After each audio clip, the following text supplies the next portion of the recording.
누가복음 11장 27절부터 32절까지의 말씀을 저와 여러분이 한 절씩 교독으로 봉독하시겠습니다. 이 말씀을 하실 때에 무리 중에서 한 여자가 음성을 높여 이르되 당신을 뵌 태와 당신을 먹인 젖이 복이 있나이다 하니 예수께서 이르시되 오히려 하나님의 말씀을 듣고 지키는 자가 복이 있느니라 하시니라.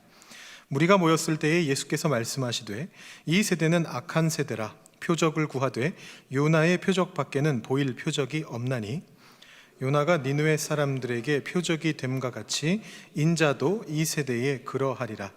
심판 때에 남방 여왕이 일어나 이 세대 사람을 정죄하리니 이는 그가 솔로몬의 지혜로운 말을 들으려고 땅 끝에서 왔음이거니와 솔로몬보다 더 큰 이가 여기 있으며 심판 때에 니느웨 사람들이 일어나 이 세대 사람을 정죄하리니 이는 그들이 요나의 전도를 듣고 회개하였음이거니와 요나보다 더 큰 이가 여기 있느니라.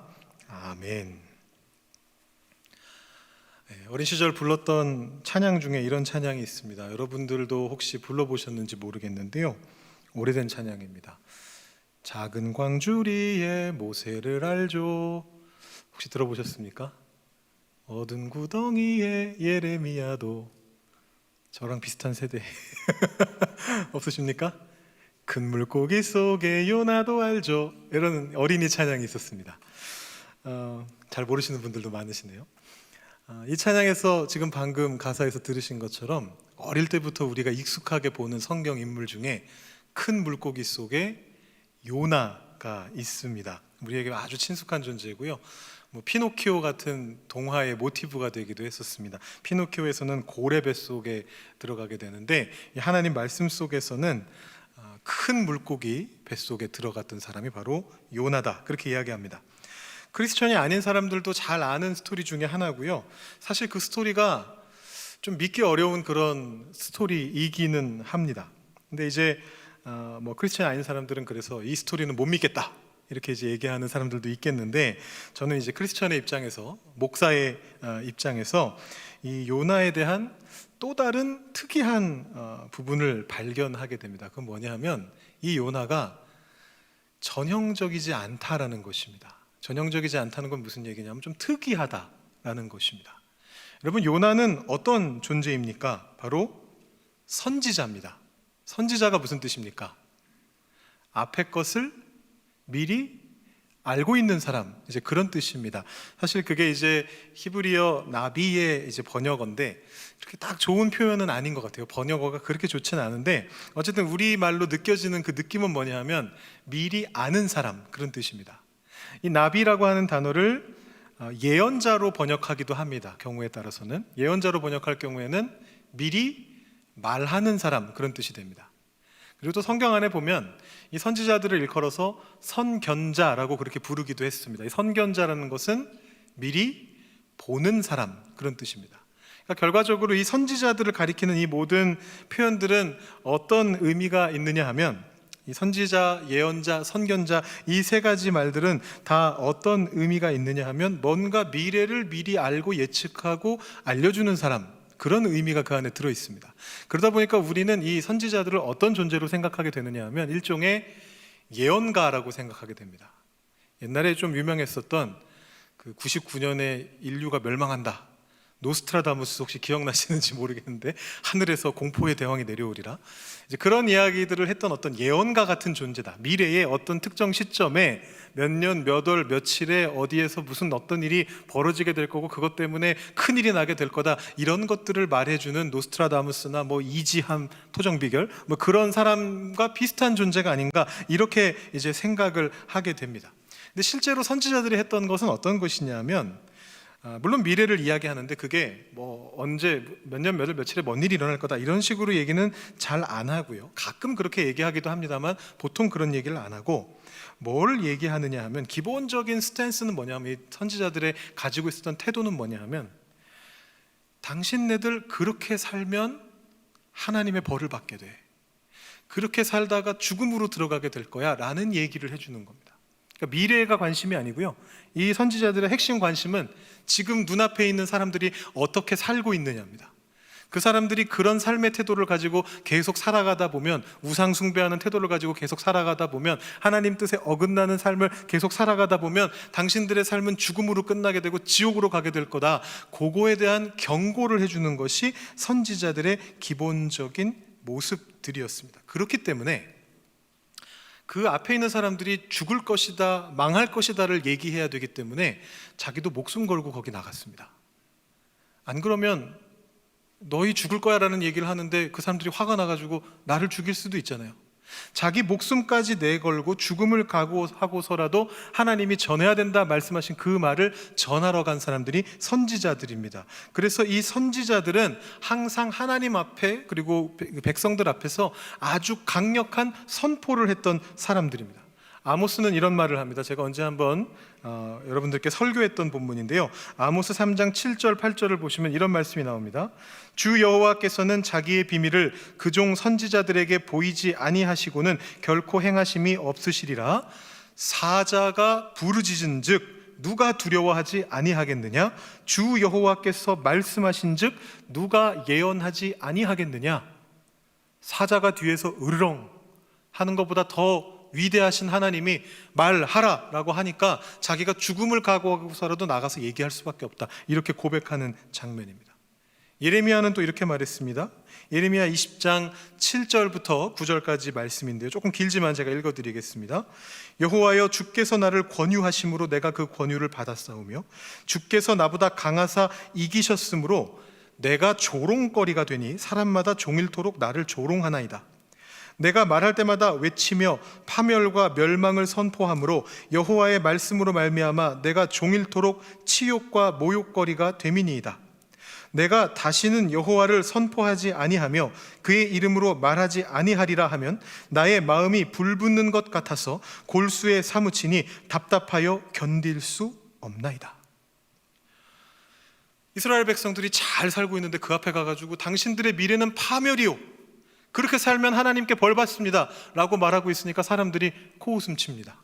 아니, 우리가 이렇게 잘 살고 있는데, 우리가 이렇게 부자인데, 세상에서 두려울 게 하나도 없는데, 그래서 조롱거리로 만들었습니다. 하나님 말씀 전한다고 하면서 이상한 소리나 하고 다니는 정신 나간 사람이구만, 이런 분위기로 만들어 갔습니다. 그래서 예레미야가 너무너무 힘들어가지고 매번 조롱거리가 되고 모욕거리가 되니까 너무너무 힘들어가지고 이제 다시는 여호와를 선포하지 않겠습니다 라고 마음에 굳은 결심을 했더니만 마음속에서 불길이 타올라가지고 골수에 사무쳐가지고 말을 안 할 수가 없더라 라고 고백하는 것이 이 예레미야의 고백입니다. 대부분의 선지자들이, 아니 거의 모든, 사실상 모든 선지자들이 이런 식으로, 이런 태도로 하나님의 말씀을 전했습니다. 사명감 가지고 전심을 다해서 그렇게 했습니다. 그렇게 하지 않았던 사람들도 있었습니다. 성경 안에도 보면 이상한 말 하는 사람들도 있었는데 그 사람들은 하나같이 하나님의 참된 선지자가 아닌 것으로 성경 안에서 판명이 됩니다. 그런데 요나는 굉장히 특이하다 못해서 이상한 선지자라는 것입니다. 하나님의 말씀을요, 전하기 싫다고 도망을 쳤습니다. 어디까지 도망을 쳤을까요? 엘리야 같은 경우에도 자기 나라 끝까지 도망간 적은 있었습니다. 이세벨이 위협했을 때 큰 일을 하고 나서 뭐 바뀌는 게 하나도 없는 상태에서 이세벨이 위협을 하니까 겁이 나서, 아니면 자기 목숨을 구하려고 그 네게브 땅 광야 그 안쪽까지 들어가 가지고 하나님을 만난 적은 있었습니다. 그래도 엘리야는 목숨 건지러 간 거였죠. 하나님 말씀 전하기 싫어서 도망간 건 아니었습니다. 근데 이 요나는 하나님의 말씀을 전하기 싫다라는 아주 단순한 이유 하나 때문에 자기 나라 끝도 아니고 당시 세상의 끝이라고 여겨지던 다시스까지 도망을 갔습니다. 여러분, 다시스가 어디냐 하면 저기입니다. 지도를 보시면 이쪽 끝에가 다시스입니다. 가운데 요빠라고 적혀 있는 곳이 이스라엘입니다. 요나가 저기서 배 타고 당시 기준으로 그야말로 세상의 끝으로 갔습니다. 여러분, 지금도 포르투갈에 가보시면은 리스본 근교에 까보다로카라고 하는 지명이 있습니다. 곳인데요, 이 약간 절벽처럼 아주 깎아지른 절벽은 아니고 조금 솟아오른 그런 곳인데, 사실 가보면 별거는 없습니다. 그냥 거기에 탑 하나 세워놓고 뭐라고 적어놨냐면 여기가 유럽의 끝이다 이렇게 적어놨습니다. 유럽의 서쪽 끝이다 서로 서쪽으로 가서 제일 끝에 도착하는 곳이 거기다라고 적어놨는데, 이 당시 기준으로 하면 더한 거죠. 지금도 거기가 유럽의 끝이다라고 생각하지만 이 당시 기준으로는 그야말로 지중해 문명권에서 세상의 끝이라고 부를 만한 다시스라고 하는 곳으로 도망을 갔습니다. 여러분, 시편에 보면 내가 새벽 날개치며 바다 끝에 거해도 거기도 주님이 계시더라, 이런 고백이 나오는데 요나가 그걸 실천해 본 사람입니다. 정말로 새벽 날개치고 바다 끝까지 가봤던 사람이 바로 요나입니다. 여러분, 이런 선지자가 또 어디 있을까요?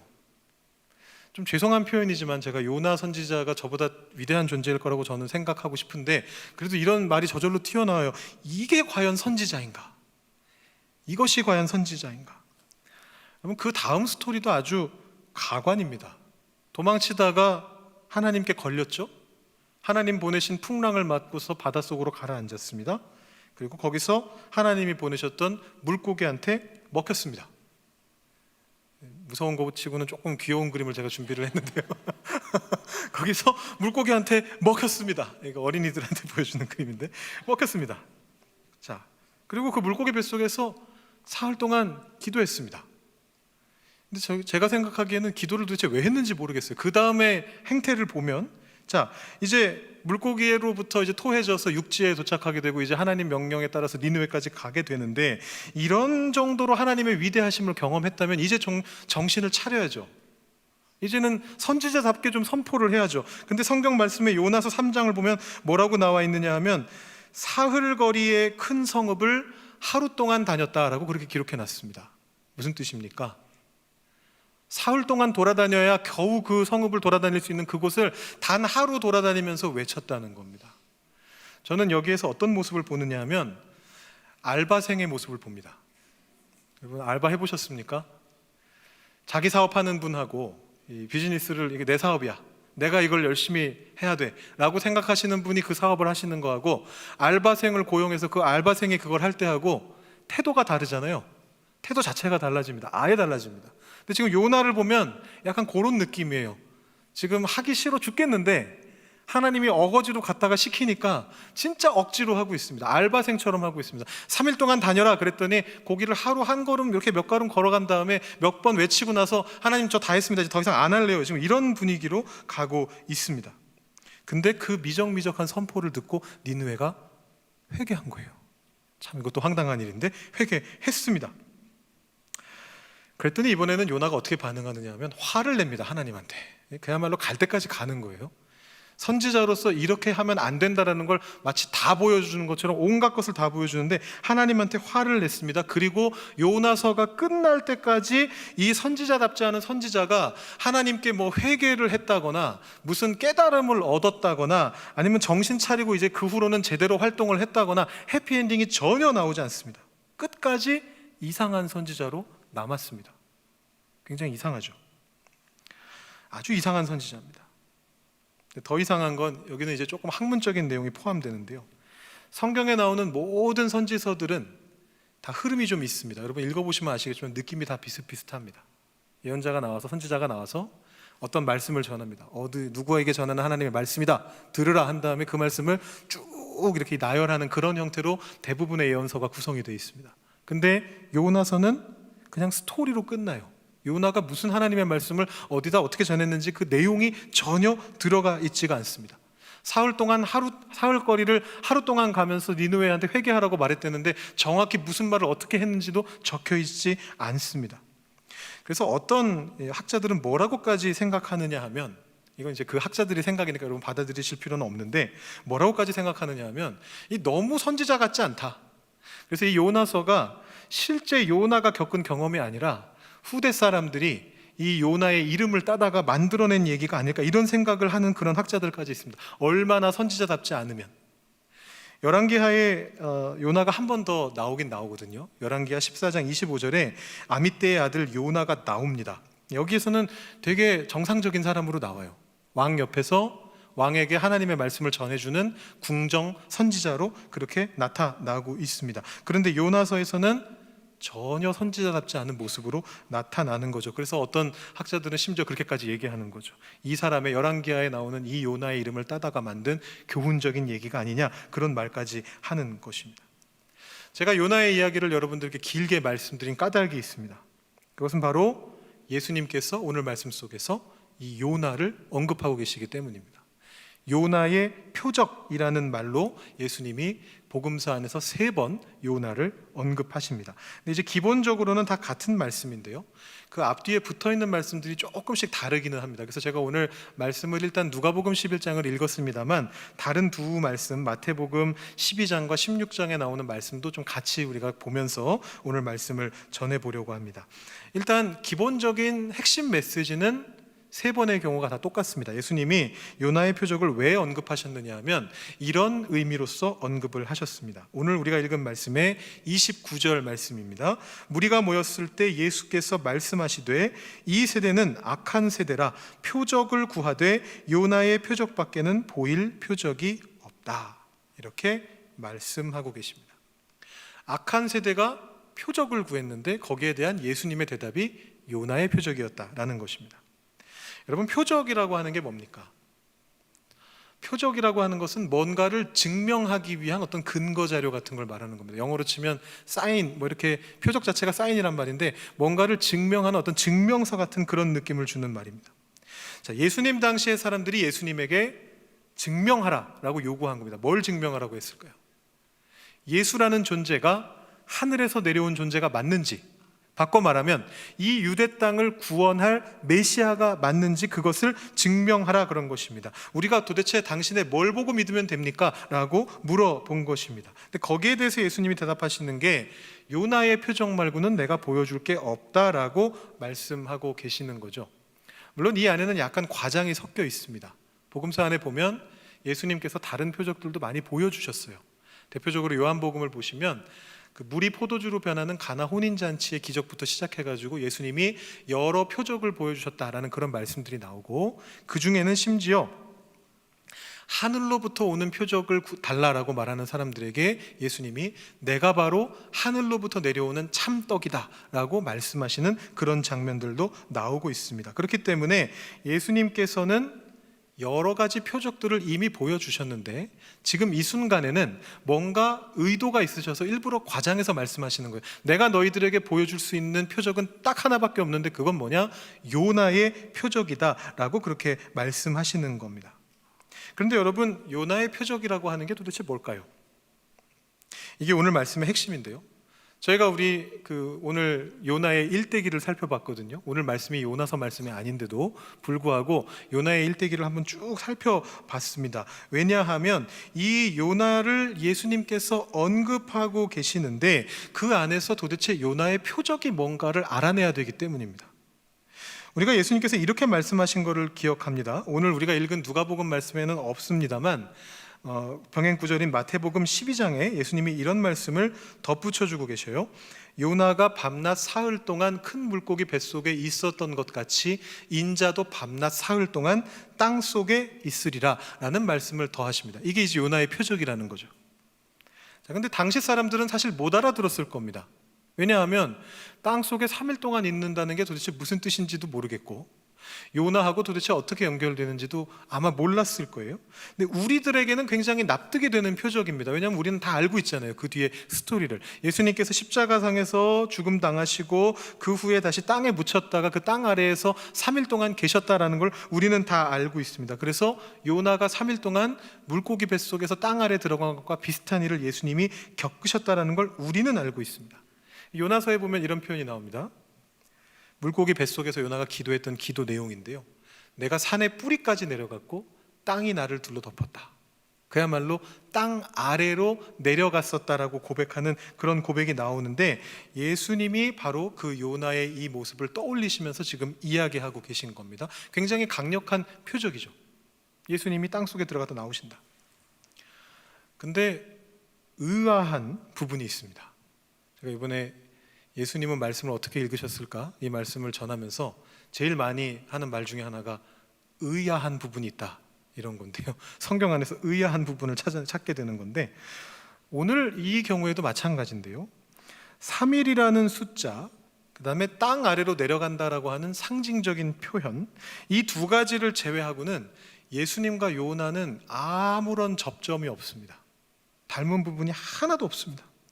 예수님과 요나의 행적이 완전히 다르거든요. 제가 이곳을 강조하기 위해서 일부러 요나의 일대기를 장황하게 시작하면서 말씀드렸던 거예요. 예수님과 요나는 너무 다릅니다.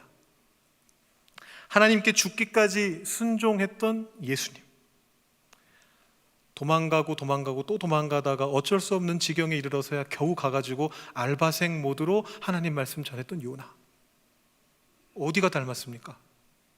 닮은 데가 하나도 없습니다. 하나님의 아들로서 하나님의 뜻을 온전히 이해하고 세상에 오셔서 마지막까지 그 뜻을 행하셨던 그 예수님, 그리고 모든 사건이 다 끝날 때까지도 하나님을 전혀 이해하지 못하고 뭔 일이 벌어지고 있는지도 모르고 하나님한테 화만 내고 있었던 요나. 아예 다른 존재입니다. 뭐 비슷한 구석이 요만큼이라도 있어야 어떻게 갖다가 붙일 수라도 있을 것 같은데, 뭐 요나가 예수님의 어떤 측면에서 원형이다, 요나가 예수님의 모습을 미리 보여주고 있다, 뭐 이런 말씀을 드릴 수 있을 것 같은데 아예 다릅니다. 비슷한 건 고사하고 도대체 이 사람들이 같은 인종이 맞나? 과연 이 요나라고 하는 존재가 호모사피엔스 종이 맞나? 이런 생각이 들 정도로 전혀 다른 모습을 보여주고 있습니다. 그렇다면 이 비유가 무슨 의미가 있을까요? 이 표적에 무슨 의미가 있을까요? 3일간 땅에 묻힌다, 그냥 그거뿐인가요? 요나처럼? 정작 요나가 뭘 했습니까? 요나가 메시아였습니까? 아니면 요나가 3일 동안 묻혔다가 나와가지고 무슨 엄청난 것을 증명했습니까? 왜 예수님께서 여기에 요나를 끌어들이고 계시느냐라는 것입니다. 이게 중요한 겁니다. 그냥 3일 땅속, 예수님 죽음을 상징하는 것이구나, 거기서 이해를 끝내버리면 끝이에요. 아무런 교훈도 얻지 못하고 아무런 변화도 가져올 수가 없는 것입니다. 여러분, 우리가 성경을 참 대충 읽고 있다라는 것을 금방 깨달을 수 있는데요, 우리가 이미지에 너무 집착을 합니다. 이 경우에도 마찬가지인데요, 방금 계속 말씀드렸던 것처럼 3일 동안 땅속에 묻혀 있었다라는 이 이미지가 너무나 강렬합니다. 그래서 이것만 우리의 뇌리에 남습니다. 예수님이 달리 무슨 말을 하셨는지, 구약의 요나서가 전하고자 하는 내용이 무엇인지 관심이 없습니다. 예수님이 도대체 요나서를 어떻게 읽으신 것인가 생각하지 않습니다. 관심을 가져도 잠깐이에요. 곧 잊어버리게 됩니다. 그리고 머릿속에 남는 건 뭡니까? 딱 하나만 기억에 남습니다.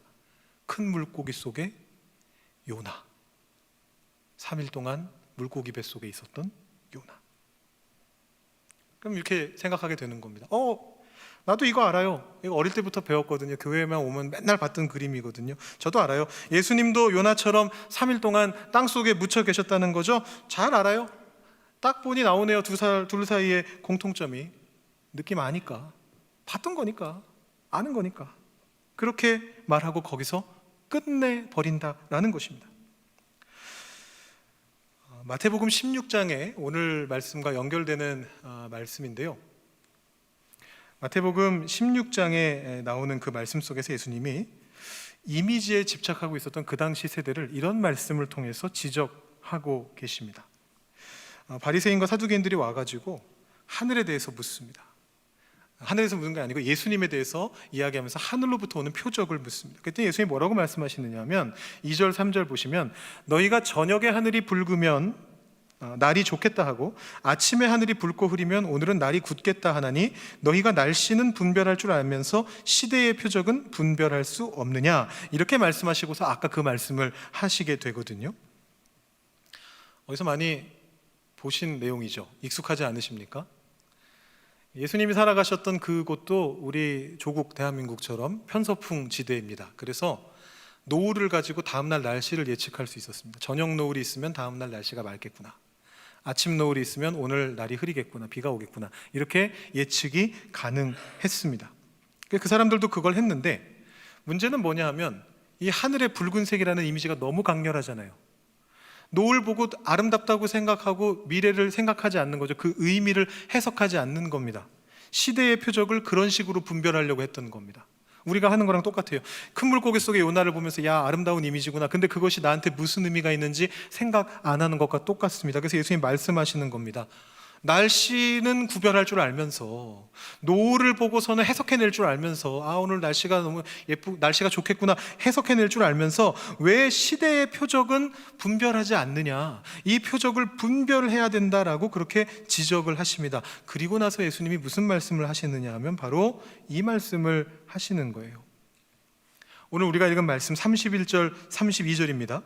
심판 때에 남방 여왕이 일어나 이 세대 사람을 정죄하리니 이는 그가 솔로몬의 지혜로운 말을 들으려고 땅 끝에서 왔음이거니와 솔로몬보다 더 큰 이가 여기 있으며, 심판 때에 니느웨 사람들이 일어나 이 세대 사람을 정죄하리니 이는 그들이 요나의 전도를 듣고 회개하였음이거니와 요나보다 더 큰 이가 여기 있느니라.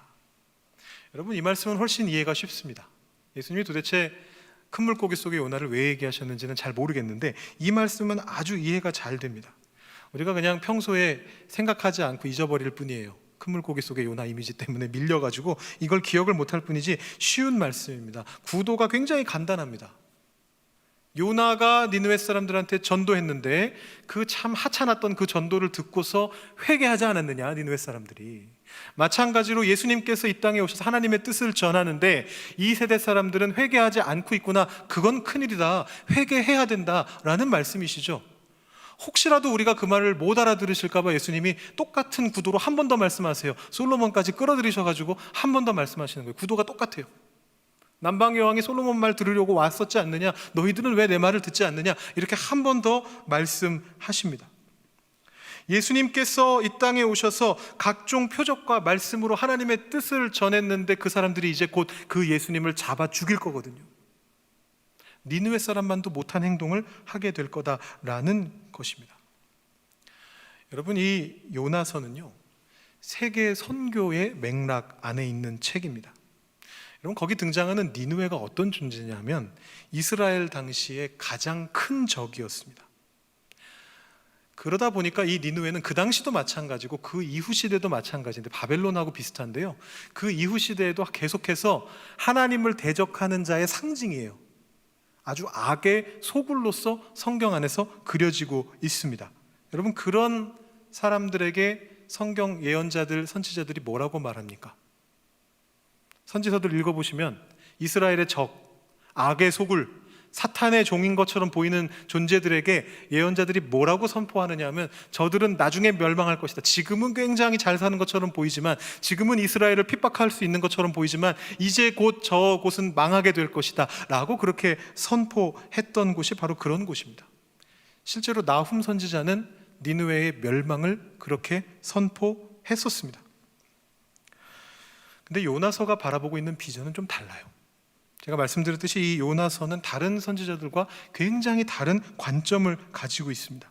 요나서는 어떤 비전을 가지고 있느냐 하면, 그런 악의 소굴인 니느웨 사람들도 회개하기를 기다리실 만큼 그 지옥의 수도 같은 그 니느웨 사람들조차도 사흘 길을 걸어야 되는데 단 하루에 그 미적미적한 전도를 듣고서 회개하는 것을 하나님께서 너무나 기다리고 계실 만큼 하나님이 그 사람들을 아끼고 계신다라는 것이 바로 하나님의 마음이 그 안에 들어가 있는 요나서의 말씀인 것입니다. 그래서 예수님께서 요나서를 정확하게 읽으신 거예요. 하나님이 어떻게 하셨느냐 하면 당신의 하나밖에 없는 외아들을, 사랑하는 외아들을 이 악의 소굴인 사탄의 지배를 받고 있는 이 땅으로 보내셔가지고 죽게 될 걸 알면서 그 아들을 자기 사지로 몰아넣으실 만큼 하나님이 우리들을 사랑하고 계시다, 이 세상을 사랑하고 계시다, 그 마음이 안에 들어있는 거죠. 요나서 안에 원래 들어있었던 말씀이 바로 그 말씀인 겁니다. 그래서 책 전체를 놓고 보면요, 요나와 예수님만 비교하면 닮은 구석이 진짜 단 하나도 없는데, 오직 3일 동안 땅 아래 묻혀 있었던 것밖에 없는데, 이 요나서의 책 전체의 주제를 놓고 보면 요나서만큼이나 예수님의 뜻을 정확하게 드러낼 수 있는 책이 없습니다. 그래서 예수님이 그 맥락에서 요나의 표적을 인용하고 계신 겁니다. 요나가 물고기 뱃속에 3일 있었던 것처럼 인자도 밤낮 사흘 동안 땅에 묻힐 것이다. 심판 때에 니느웨 사람들이 일어나 이스라엘 이 세대 사람들을 정죄할 것이다. 왜냐하면 그 사람들은 요나의 전도를 듣고 회개했으니까. 근데 나는 요나보다도 더 큰 존재다. 너희는 나에게 어떻게 반응할 것이냐라고 예수님이 요나의 표적을 통해서 묻고 계신 것입니다. 이것이 예수님께서 요나서를 읽으셨던 방식인 것입니다. 제가 앞서서 오늘 내용과 동일한 총 3개의 말씀이 마태, 누가에 나와 말씀드렸는데 마태복음 12장, 16장에도 다른 말씀이 있습니다. 그런데 제가 오늘 말씀을 택한 까닭이 하나 있습니다. 그건 뭐냐 하면 우리가 예수님의 말씀 읽기를 배우고 있는 중인데 이 누가복음 말씀에만 이 요나의 표적 이야기 바로 앞에 예수님이 하나님의 말씀을 읽으라고 이야기하시는 그런 장면이 나오고 있습니다. 바로 오늘 말씀 27절, 28절 말씀인데 제가 읽어보겠습니다. 이 말씀을 하실 때 무리 중에서 한 여자가 음성을 높여 이르되 당신을 뵌 태와 당신을 먹인 젖이 복이 있나이다 하니 예수께서 이르시되 오히려 하나님의 말씀을 듣고 지키는 자가 복이 있느니라 하시니라. 이렇게 말씀합니다. 예수님이 뭔가 좋은 가르침을 주시니까 어떤 여성이 이렇게 외친 겁니다. 당신을 뵌 태와 당신을 먹인 젖이 복이 있습니다. 이게 무슨 말이냐 하면 제가 지난주에 좀 길게 설명드렸기 때문에 오늘은 그냥 생략하고 짧게 말씀드리겠습니다만 옳다는 뜻은 아니고 그 당시 사회를 기준으로 여성의 지위가 굉장히 낮았던 그 문화권 안에서 여성을 높일 수 있는 몇 안 되는 방식 중에 하나입니다. 우리 조선시대에 신사임당도 그런 것을 겪었는데요. 여러분 혹시 신사임당이라고 하는 존재 알고 계시죠? 우리 5만 원권의 얼굴이 딱 들어가 있는 분입니다. 이 신사임당이 굉장히 주체적인 여성이었고 굉장히 능력이 많은 여성이었습니다. 그림도 잘 그리고 당시에 좀 한미한 집안의 사람을 대릴사위로 들였습니다. 이 신사임당의 아버지가. 그래서 신사임당이 집안에서 모든 주도권을 다 가지고 있었다 그래요. 집안의 모든 결정을 신사임당이 내리고 남편은 거기에 따르는 그런 입장이었다라고 합니다. 그런데 그때까지만 해도 조선 중기니까 그게 가능했는데 지난 시간에 말씀드렸던 것처럼 조선 후기로 오면서 성리학이 더 강화되면서 이제 여성의 지위가 더 낮아지게 되니까 이런 신사임당의 모습이 보기 불편한 거죠. 그래서 그 사람들이 그런 내용들은 다 빼고 성리학자들이 그런 내용들은 다 빼놓고 어떤 부분을 강조시켰느냐 하면 이 사람은 위대한 사람이다. 왜냐하면 위대한 유학자인 율곡이의 어머니시니까 율곡이를 낳았기 때문에 이 사람은 위대한 사람이다 라고 그렇게 이제 만들어간 것이 조선 후기의 어떤 흐름이었습니다. 근데 마찬가지로 예수님의 어머니 마리아도 어떤 이런 흐름을 가지게 돼요. 성경에 보면 예수님의 어머니 마리아가 그렇게 대단한 존재인 것처럼 보이지는 않는데 가톨릭 쪽에서는 성모 마리아라고 하면서 굉장히 공경을 하잖아요. 이게 이제 어떤 흐름에서 이런 게 나오게 된 거냐면 예수님이라는 위대한 존재를 하나님의 아들을 낳으셨는데 당연히 이분도 위대한 존재겠지, 성스러운 존재겠지. 그러면서 이제 거기다가 이것저것 갖다 붙이면서 마리아도 죄 없이 잉태되었다, 마리아도 승천했다, 이런 것들을 쭉 갖다 붙이면서 이 마리아를 더 높이게 되는 어떤 그런 일들이 벌어지게 됩니다. 근데 예수님은 거기에 대해서 뭐라 말씀하시느냐? 거꾸로 이렇게 말씀합니다. 그 젖과 태가 아니고 어떤 자가 복이 있느냐? 하나님의 말씀을 듣고 지키는 자가 복이 있다라고 그렇게 말씀하고 계십니다. 그 말씀이 뭡니까? 말씀 안에 있는 하나님의 뜻을 찾아서 읽는 걸 말하는 것이죠. 우리가 예수님의 말씀을 읽으신 방법을 보면서 배우게 되는 건 뭐냐 하면 그 말씀 안에 있는 하나님의 마음을 읽어야 된다라는 것입니다. 거기 무슨 그림이 그려져 있는지는 별로 중요하지 않습니다. 우리 머릿속에 어떤 그림이 남아있는지는 중요하지 않습니다. 여러분 요나서가 이렇게 끝이 납니다. 요나서 제일 마지막 절입니다. 4장 10절 11절인데요. 여호와께서 이르시되 내가 수고도 아니하였고 재배도 아니하였고 하룻밤에 났다가 하룻밤에 말라버린 이 박넝쿨을 아꼈거든 하물며 이 큰 성읍 니느웨에는 좌우를 분별하지 못하는 자가 12만여 명이요 가축도 많이 있나니 내가 어찌 아끼지 아니하겠느냐 하시니라. 이게 마지막 말씀입니다. 내가 어찌 아끼지 아니하겠느냐. 예수님은 여기서 하나님의 마음을 읽으신 거죠. 악의 속을 니느웨에 살고 있는 사람까지도 아끼고 계신 하나님, 사탄의 지배를 받고 있는 우리들을 사랑해주고 계신 하나님, 거기에서 예수님이 당신의 소명을 다시 한번 확인하시게 되는 겁니다. 이 하나님의 마음을 내가 따라야 되는 것이구나. 하나님의 마음을 따라서 내가 이 십자가의 길을 걸어가야만 하는 것이구나. 내가 3일 동안 요나처럼 3일 동안 땅속에 들어갔다가 나와야 하는 것이구나. 그것이 하나님의 마음에 내가 공감하는 길이구나 라는 것을 깨닫게 되시는 겁니다. 오늘 우리는 이 예수님의 말씀 읽기를 보면서 하나님의 말씀을 읽는 중요한 원칙을 또 하나 깨닫게 됩니다. 그것은 하나님의 마음을 헤아리면서 읽는 것입니다. 바리새인들은 예수님께 당신이 메시아라는 표적을 보이시오 라고 하면서 찾아왔습니다. 우리들은 거기에 대해서 뭐라고 대답하느냐 하면 예수님이 요나처럼 3일 동안 땅속에 계셨으니까 예수님이 메시아입니다, 이런 식으로 대답합니다. 근데 예수님의 대답은 다릅니다. 예수님은 뭐라고 말씀하시는 거냐 하면 요나서에 나타난 하나님의 마음처럼 당신께서 우리를, 이 세상 사람들을 구원하시기 위해 십자가를 지실 것이기 때문에 내가 메시아다 라고 그렇게 말씀하고 계십니다. 말씀 안에서 하나님의 마음을 읽으셨기 때문입니다. 여러분들도 말씀 속에서 하나님의 마음을 읽어내시고 그 마음에 공감하시고 그 마음을 여러분의 삶 속에서 실현해내는, 하나님의 말씀을 듣고 지키는 그 삶을 살아갈 수 있기를 주님의 이름으로 축원합니다. 우리 함께 기도하겠습니다. 하나님 아버지, 감사합니다. 오늘 우리가 예수님께서 요나를 말씀하셨던 그 모습을 보면서 그 표적이 무엇을 의미하는 것인가를 상고해 보았습니다. 단순히 큰 물고기 속에 갇혀있던 요나의 그 모습 때문이 아니라 요나서를 관통하고 있는 하나님의 그 사랑의 마음을 예수님께서 느끼셨기 때문에 그것이 메시아로서 당신께서 가셔야 될 길이라는 것을 확인하셨기 때문에 그 순간 요나의 표적을 내보이셨음을 우리가 알게 되었습니다.